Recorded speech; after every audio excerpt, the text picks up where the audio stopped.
Hey everybody, it's Charlie from Daily Motor. If you want a motorcycle that you can use daily for commuting and popping around town, but then also head off-road at your leisure and explore trail or wherever else you might want to go, the CRF300L is one of your best options. Honda makes this bike very simple, straightforward, and easy to use for beginner riders and still fun and satisfying for more advanced riders. So if you're looking for a motorcycle to use as a daily commute, you could do a lot worse than this roughly $6,000 dual sport single cylinder from Honda. But unlike the rally version that we tested last year on our DM commuter fuel economy test, which has a 3.4 gallon fuel tank, the normal 300L here only has a 2.1 gallon fuel tank. So the fuel economy of this bike is going to be that much more important if you plan on using it daily. Now, being just a single cylinder 300cc engine, it should get pretty good numbers, and being fairly lightweight, that should help it get good fuel economy as well. However, we don't have the windshield that the 300L Rally does, so theoretically speaking, on the higher speed sections of this test, it's not going to be quite as aerodynamic and might actually get hurt more than the kind of a little bit more touring, although heavier version, the 300L Rally.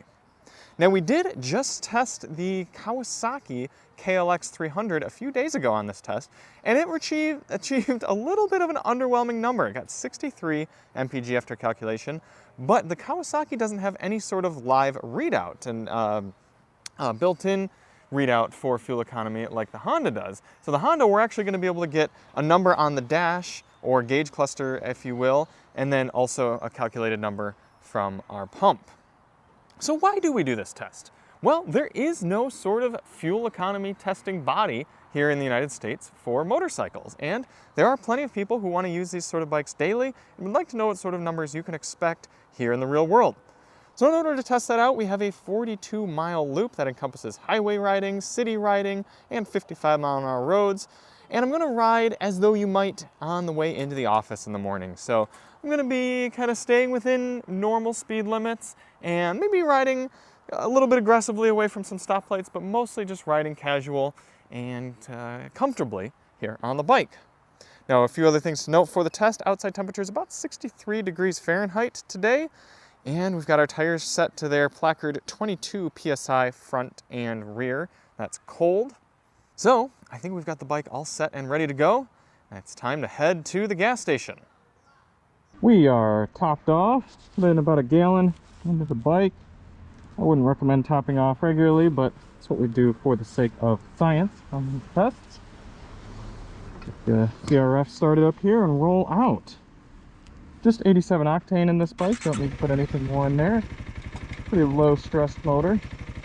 Got our trip computer reset, and we're ready to roll out. In the meantime, enjoy the time lapse of the entire trip.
we are back and all fueled up. And I gotta say, this is a great bike for riding daily. There's just little tiny tweaks between this and the Kawasaki that make it a little bit more enjoyable, a little bit more smooth, a little bit smoother shifting, torquier power band.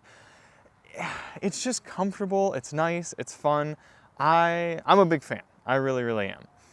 However, at the end of the day, it is still a simple dual sport motorcycle. So if you plan on doing highway riding, you're gonna get that buzziness around 70 miles per hour. The mirrors aren't quite as vibraty as the Kawasaki's, but still a little bit hard to see exactly what car is in your rear view mirror. And the seat is only gonna be comfortable for so long. If you have good posture, it's pretty decent, but I find myself sitting right on this strap with the Honda.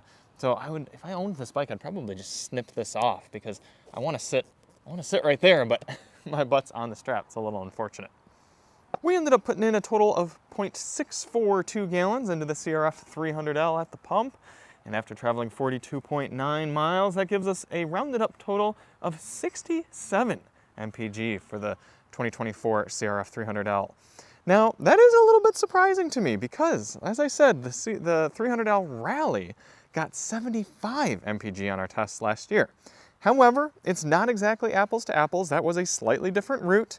It was a different day. There could be rounding errors. And I will say that after testing both this and the Kawasaki and getting lower numbers than I expected, it's possible that after running this out in the desert, maybe the chain's a little bit loose, maybe it's a little dirty, and that's affected our fuel economy somewhat.